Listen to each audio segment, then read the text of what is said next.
Hi, I made a video before about the see-through lock.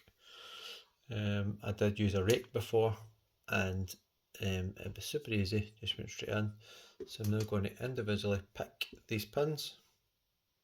See, there's 1, 2, 3, 4, 5, 6, 7 pins in there. It should be fairly easy because it is a see-through lock and they are made to be pretty easy to be picked. So we'll put a pick in here, bottom tension, and I'm just going to stick the pick in rather than the rake.